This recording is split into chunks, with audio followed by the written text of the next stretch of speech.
Good morning, Title I coordinators. Thanks for joining us for the August webinar. I'm Erin Sudduth, and I'm the branch manager for the Title I Part A Support and Improvement branch at KDE. I'll let David introduce himself. Hi, I'm David Malonti, one of the assistant directors in the division.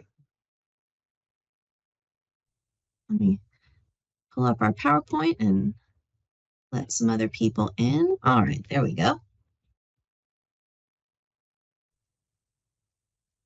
Okay, so before we get started, we do ask everybody who's joining us on Teams, I think you've all already done this, but just make sure that you have your camera off and your mic muted, just so that everybody can focus on the presentation. And we will have time at the end for questions. So at that point, if you want to use the raise hand feature, we can unmute you, you can ask, you can also type it in the chat. You can also email those to me at erin.sudduth@education.ky.gov. And we do always record these and post them on our documents and resources webpage, and they stay up there for a year, so you can always refer back to them. If you weren't able to join us for the July webinar, we had a lot of different announcements and reminders, including our regular reminders about spending down funds every month and the things from the newsletter. And then our big focus was on the importance and effectiveness of well-written plans. And plans are something that we incorporate into a lot of our monitoring findings, just to really help districts and schools make sure they're doing things the way that they should be. So you might want to check that out. And I think someone's joined and needs to maybe mute their mic. Right, thanks.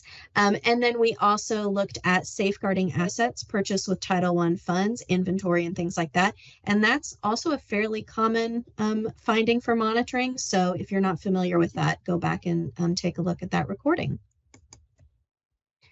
So for today, we've got a lot of stuff on the agenda. We've got our usual announcements and reminders. We have Claire from PCG joining us in a minute to talk about the upcoming Title I Next opt-in period for those who haven't opted in yet. We'll share some information on the carryover limitation waiver for last year's funds.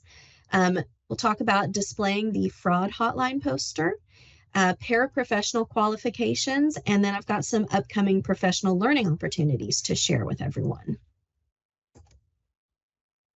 Okay, our announcements and reminders. I think everybody knows by this point that the FY 2025 consolidated application is open in GMAP. It's been open since the beginning of July, and it is due tomorrow, August 30th. So make sure that you are working on that, asking your consultant if you have any questions. And if you've already submitted your application and it's been returned as needing revisions, make sure that you go back to that consolidated checklist. That's where all of the KDE consultants, not just Title I, but all the programs, are going to put any feedback and things that need to be addressed in order to get that application approved. We also have the final federal cash request submission for FY 2022. That's 310I funds. That is due to KDE again tomorrow, August 30th.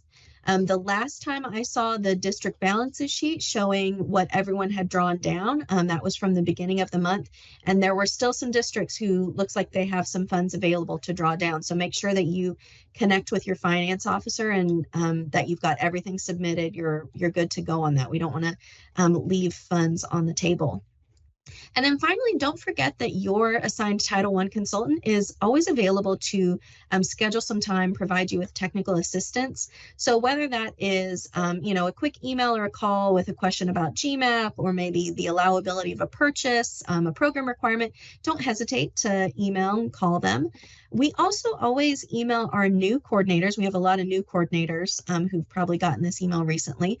And we just give them some basic information about the program, and we offer to set up a one-on-one training call if they're interested in that, just to go over the whole program, maybe a specific aspect that they want some more information on. But we're happy to do that for our more experienced coordinators as well. It can serve as a really great refresher. So if you'd like something like that, just reach out to your consultant and we can work to set that up. We always take a quick look as far as staying on track to meet that 15% carryover limitation. So we're looking at last year's funds, 310K, and 85% or more of those are supposed to be obligated by September 30th. So at this point, just kind of dividing it out with an average amount each month, you should be at about 80% obligated or more. So if you are not there, you need to check in with your finance officer, figure out if you will be at that point by September 30th, or if you're maybe going to need to get a carryover waiver, which we're talking about later today. And it is okay if you have obligated more than that by this point. We just want to make sure that you are on track to hit that 85%. And then we always look at our kind of quick reference table of all of the open projects. I have made some updates to this. First of all, Project 310I has been removed. So I just mentioned a minute ago that that final federal cash request is due tomorrow. So we don't really need it on the chart anymore. And I've gone ahead and added Project 310L. So that's the brand new funds for this year. So the upcoming deadlines that you need to have on your radar are September 30th. We've got a couple of things that day. We've got making sure that all of the 310J funds have been obligated, meaning spent or encumbered, and that at least 85% of 310K funds have been obligated or that carryover waiver has been requested.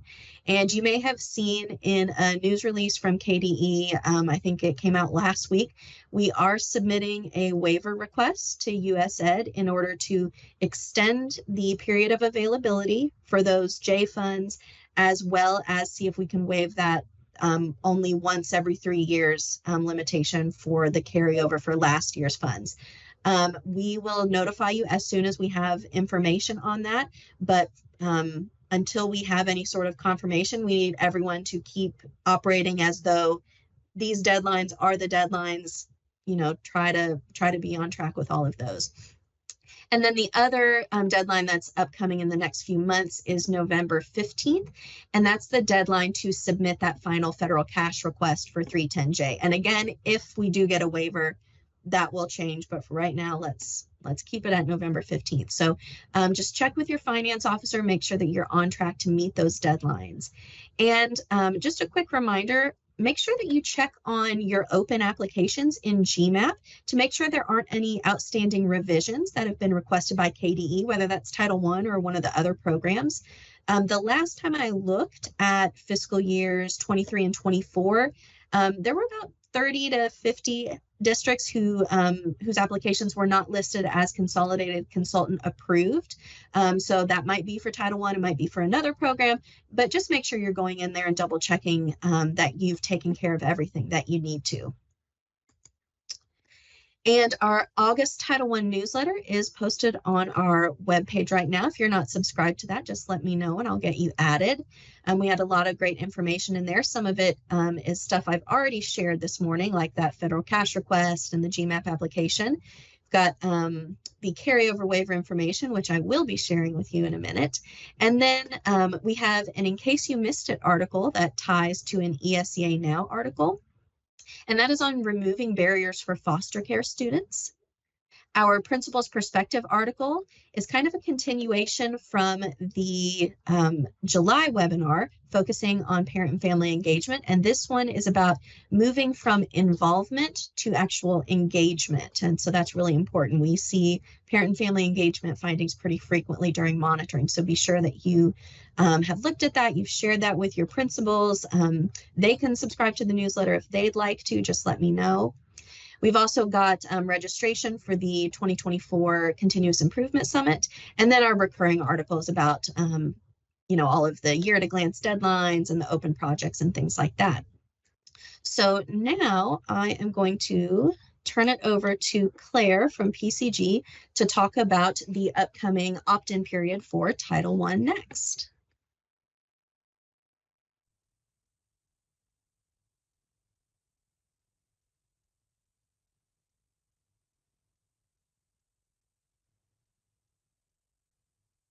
And Claire, you might be muted. Oh my goodness. I got the camera on, but not the microphone. Good morning, everyone. Sorry about that. Thanks, Erin. And it's so great to see so many people on this webinar this morning. My name is Claire Condi. I'm here on behalf of PCG and the Title I Next platform. If you've already opted in or are using the Title I Next platform, you may know me or have heard of me through emailing or any of the trainings that we've done virtually for those that have already opted in.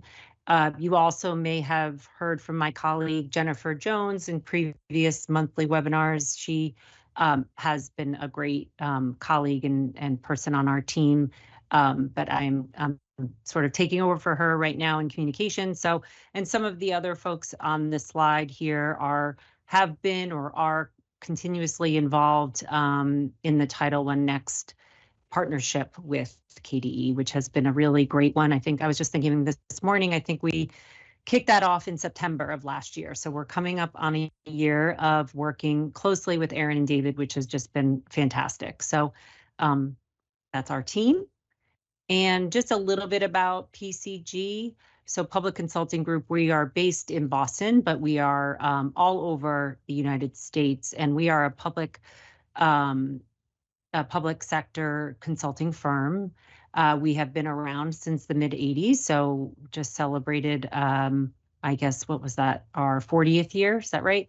Doing the math. And we primarily and exclusively work with public sector agencies, nonprofits at the federal, state, and local levels. So we work in the fields of education, healthcare, and human services. And our education team is large and strong. We have a very thriving education practice. And again, we are working across the country in nearly 6,000 districts. Our education team, not only do we have our Title I Next work and federal grant programs around Title I, we have customized curriculum and professional learning and professional development that we work on, our teams work on. We have special education case management and school-based health finance systems. We have direct student services and staff augmentation and hiring, and also just overall consulting, strategic planning, and program reviews for state and school districts as well, statewide agencies and school districts. And we have a really great presence already in Kentucky beyond Title I Next. So we have our statewide school-based administrative claiming program, and that's with Medicaid, and that's been going on since 2008. And we've also worked specifically in Jefferson County Public Schools with our Ed Plan case management. And that's been also, over the past 10 years or so. Easy Track for Medicaid claiming, Health for Medicaid claiming.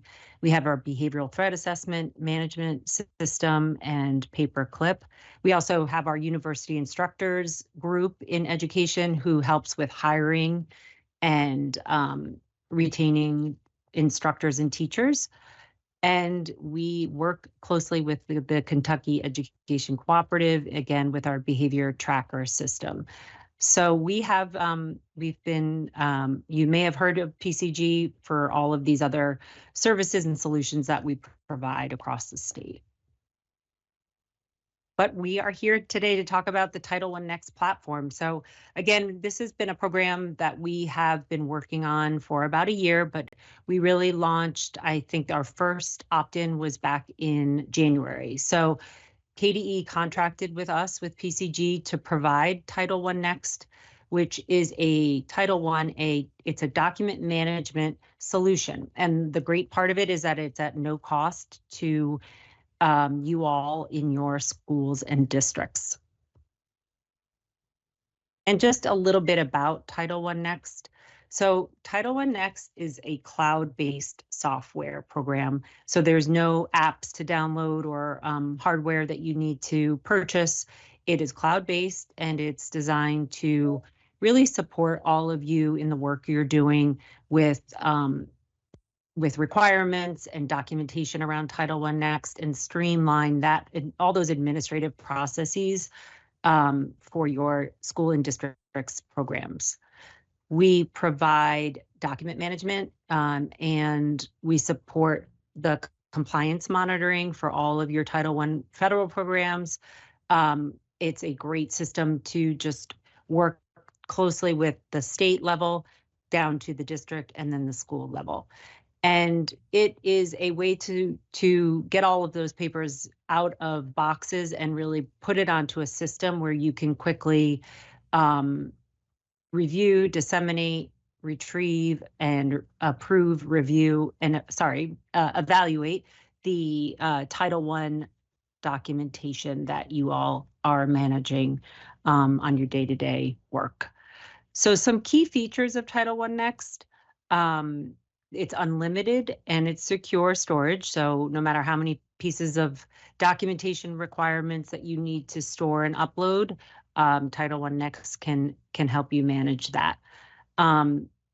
There is the way to go through approval processes as needed. So if you need to review and approve, that is a feature of Title I Next.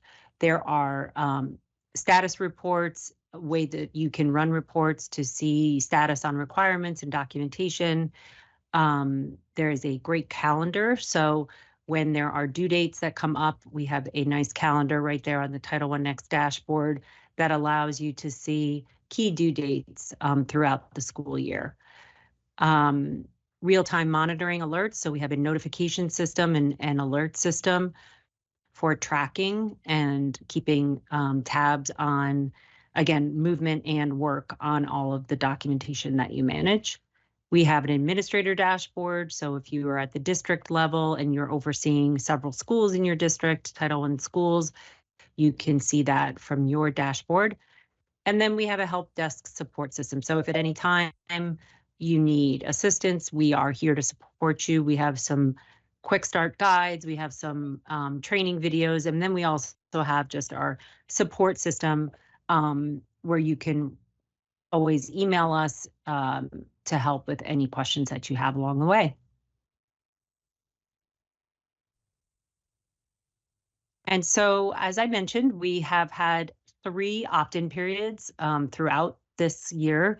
I think we had one in January, I think, in March, and then in June. So we've had them every couple of months throughout the latter part of last school year. And now we're about to start with our 4th opt-in period, which is coming up in just a few weeks. So wanted to be sure to let you all know that this is a great opportunity to opt in if you haven't yet, or if you're one school in your district has opted in, or you have opted in at the district level, this is a great time to pull in all of the other schools so that you can really make the most of the Title I Next platform. The more linked that the district is with the schools within that district, the better that the platform can work for you. So this is a great time to really pull in all of the schools within your district together onto the platform. And there'll be a lot more information to come. So we will be back for other webinars. There'll be more information in the newsletters that go out monthly, in the commissioner's Monday messages, which I'm sure you're all familiar with. And then there is a Title I Next flyer for more information about what we covered today and goes into a bit more detail. And as I mentioned, we do have a registration opt-in period coming up on September 9th. That runs for a couple of weeks.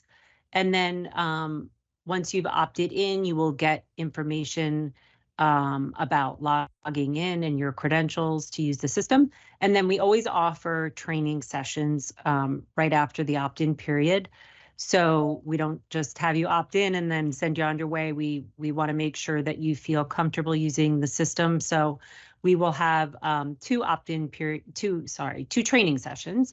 We usually have them on a Tuesday and Thursday. I think that's what the 24th and 26th. We usually have one in the morning, one in the afternoon on those 2 days so that we can hopefully cover everybody and their availability. Those are always recorded though and stored in our help support system. And so you can always review those, and we will send out recordings as well for everyone that's opted in. And the QR code here on the slide, that's for more information. But please stay tuned, and I'm sure, Erin, you will let people know how to opt in as well through the communications moving forward. But I think that's all I have for today. And I hope to see you all on those training sessions in September. All right, thanks. Claire, we had one question in the chat. Sure. We've been in a conversation about continuation of the contract availability of funds. But from Mindy Mills, what's the cost to districts if KDE does not continue to fund the system? And I will just tell you, Mindy, we are on a tiered cost structure, and Claire, you might be able to fill in some details there.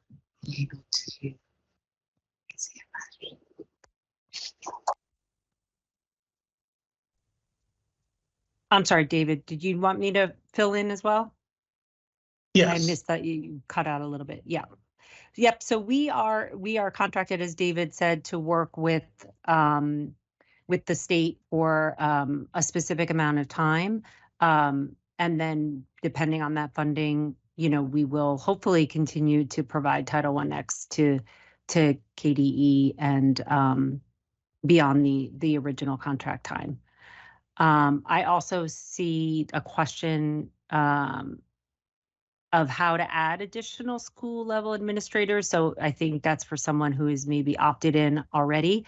If you want to, here, let me put my email in the chat. If you want to email me directly, I can send you a link to a form so you can provide us the additional users' emails and what district you're in or what school they're associated with, and we are happy to get those additional users set up. Is it possible to set up additional trainings for school level staff after the initial training? I have a new school level coordinators that I need trained. Yeah, I'm happy to meet with folks that are new.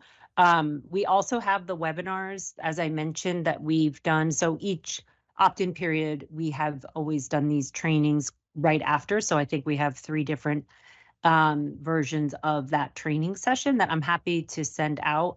And if your new school staff wants to review those, and then if they still have questions or need additional help, I'm happy to meet with people. We also have some user guides that are really helpful in terms of how to use the system. So happy to provide you that information. If you'd like to email me and just remind me, I'm happy to send out that webinar recording and the user guides. All right, I don't see any more questions. And for people who are joining through our media portal and can't see the Teams chat, I can send out Claire's email address to everyone after this just to make sure that you have it. That would be great. Thanks, Erin. All right. Thank you for your time. Absolutely. All right, here we go. Okay, so first thing that we're going to talk about today is carryover limitation. And Section 1127A of ESSA does state that not more than 15% of the funds that have been allocated to the district in a fiscal year may remain available for obligation for an additional fiscal year.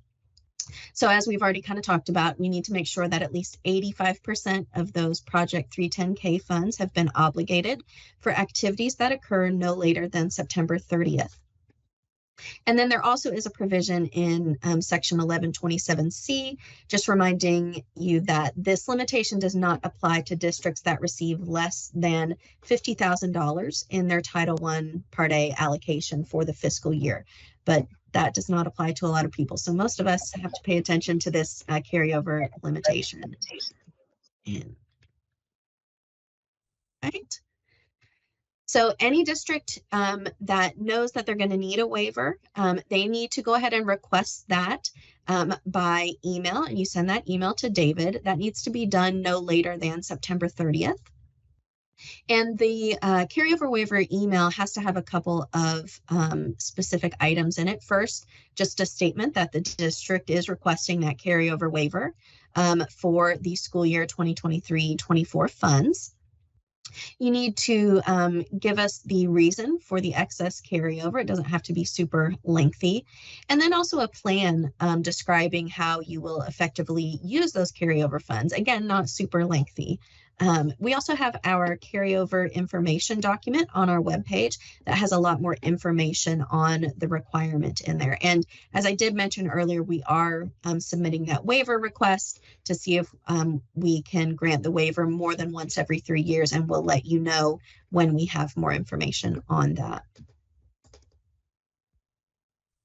Okay, our next topic is the fraud hotline poster, and I'm not sure that this has ever been discussed in a webinar, but Section 9203 of ESSA requires that each recipient of a grant or a sub-grant under the ESEA have the hotline contact information for the Office of the Inspector General at the U.S. Department of Education. That needs to be on display somewhere in a public place. They do have a fraud hotline poster available on their website that you can just print off and then hang that up.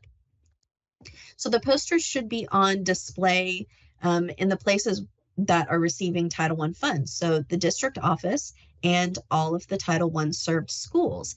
And displaying this poster allows any individual, whether that's someone at the school or a parent or whomever, anyone who observes, detects, or suspects improper use of taxpayer funds, it allows them to easily report that improper use to OIG. And that's just an important part of the transparency of getting these federal funds.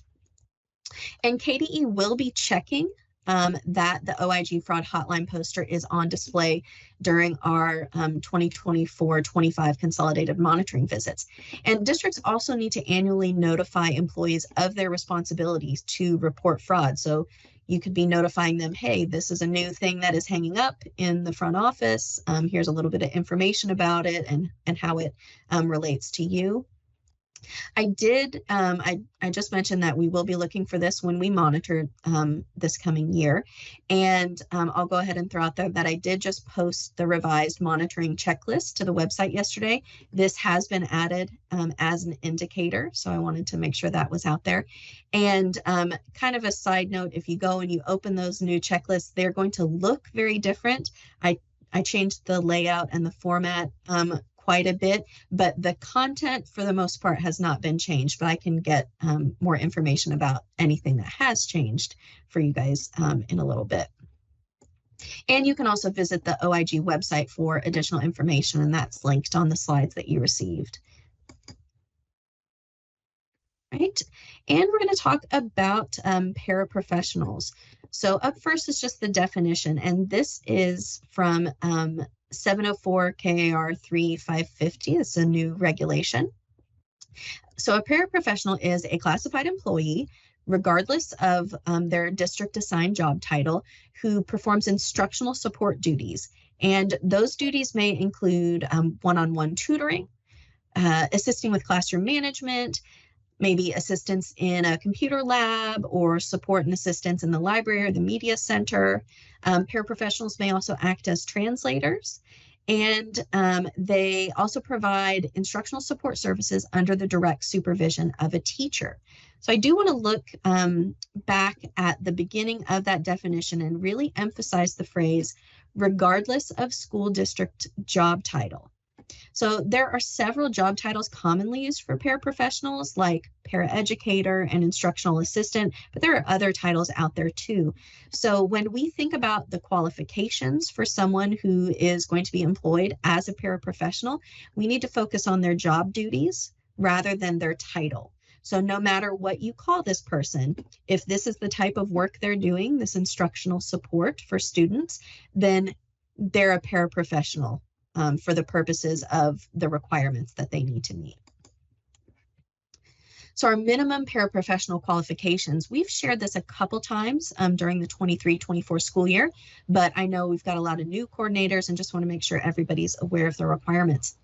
So you can find these minimum requirements in And this is just for paraprofessionals working in programs supported with Title I funds. So you can find them two places. The first is 34 CFR 200.58C, and then again in that 704 KAR 3550 that I just referenced on the last slide. So in addition to a secondary school diploma or its recognized equivalent, this individual must meet one of the following requirements. So up first, they need to have completed at least 2 years of study at an institution of higher learning.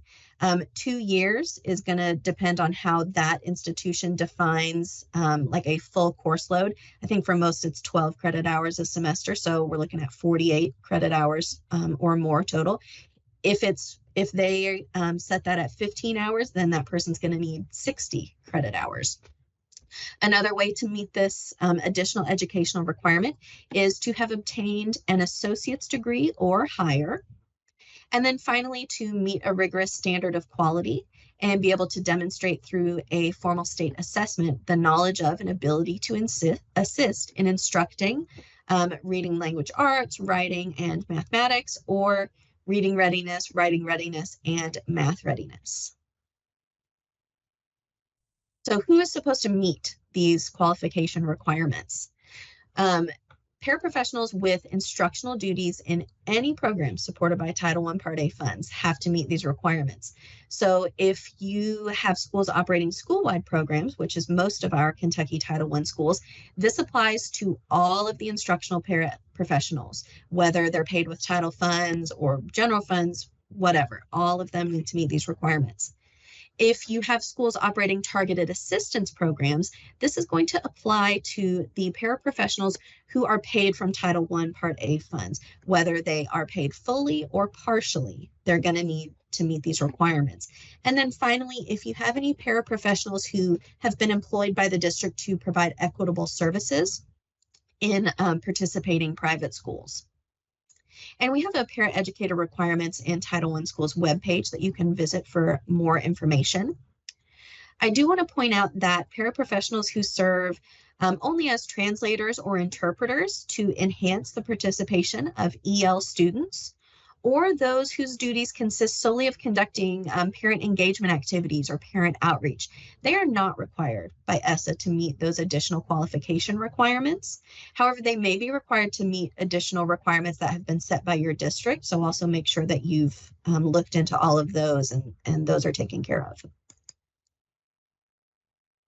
So I also want to talk about House Bill 387. And if you're not familiar with that, that was introduced during the 2024 legislative session. And then Governor Beshear did sign that into law in April. And this bill amended the types of substitute teaching certificates in KRS 161.102. The amendment required the EPSB to provide a 1-year emergency certificate for substitute teaching to any applicant with a high school diploma or a high school equivalency diploma.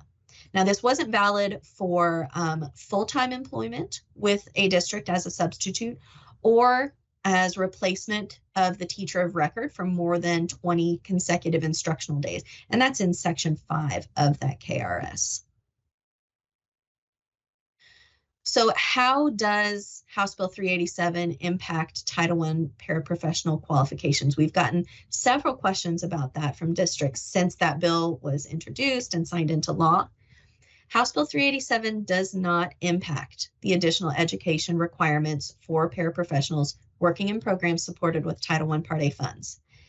First of all, House Bill 387, that relates to substitute teachers, not paraprofessionals.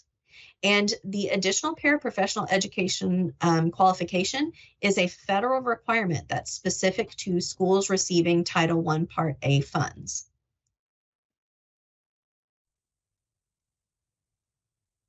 So that's the last bit of that. And I thought I heard the chat, so let me look. For the monitoring checklist, Ellen's asked, will we receive an email highlighting the changes? I can go through and kind of summarize the changes and figure out how to best share that out with everyone. All right. So if anyone has any questions, if you want to go ahead and put those in the chat or put those in email. You can also send those to your consultant. You can send those to me. And while you're maybe thinking of some questions or typing those out, I will share some information about upcoming professional learning opportunities. I did share these last month, but I just wanted to touch on them again. So up first, we've got registration for the statewide federal programs training that is going to be held September 10th through the 12th from 8:30 to 4:30 at Central Bank Center in Lexington. So we've been doing this training for a couple years now. And as always, it's being provided at no cost to school districts. It's provided by the Brewman Group, so they are a legal firm nationally recognized for federal grants management and education, regulatory, and legislative practice.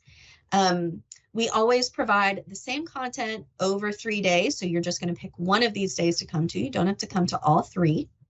And I want to emphasize that this is not a repeat of a previous training.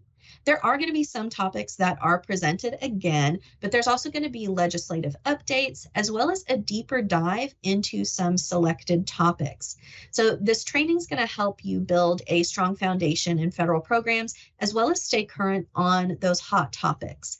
And KDE strongly recommends that the district superintendent, finance officer, and federal programs coordinator attend. So you can register using the link in the slide that was sent out to you, and that's going to remain open until all of the available seats are filled. But go ahead and register early if you haven't already done so, just to make sure that you get your preferred day and a hotel room if you are eligible for that.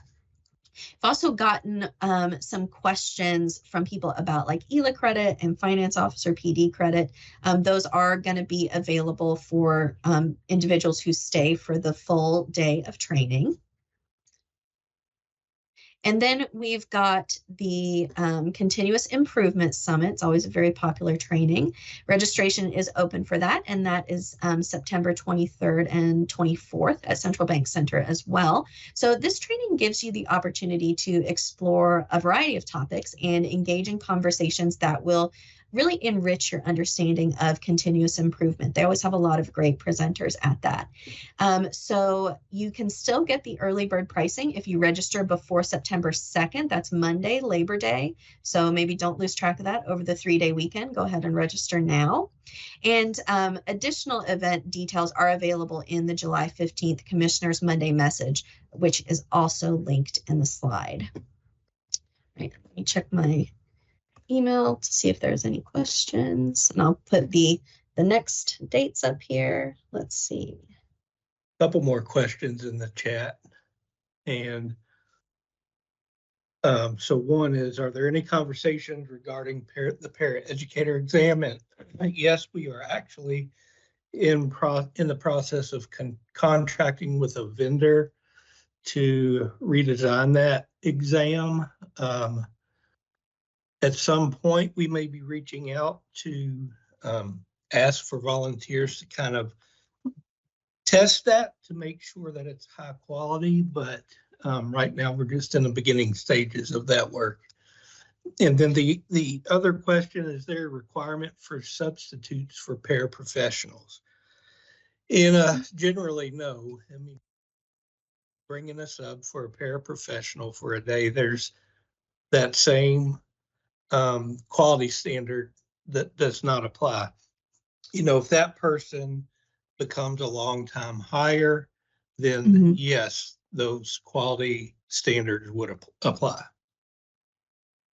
And I've got a couple, or at least one in email too. So some examples of the formal test. Right now, that is just that Kentucky Paraeducator Assessment, the KPA, and you can find all the information for that on the webpage that's linked. But as David just said, we are in the beginning stages of revising that. It's been a very common request, and we've been excited to share that with you all for a while. We just haven't been able to, so that's exciting. Okay, let me see if there's any others.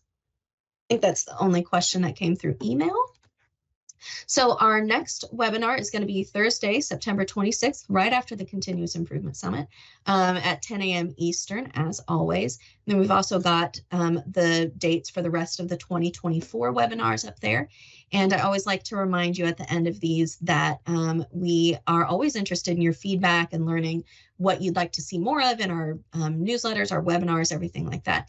And of course, you can just send those directly to your consultant or to me, but if you would prefer to submit that anonymously, that's fine as well. And we have that monthly webinar feedback survey linked. It's always linked on the slides. It's linked in the newsletter, so you can find it lots of places. And I did check it this morning. I haven't gotten any feedback since the July one. So, all right, I don't see any more questions. So thank you all for joining us today, and we will see you next time.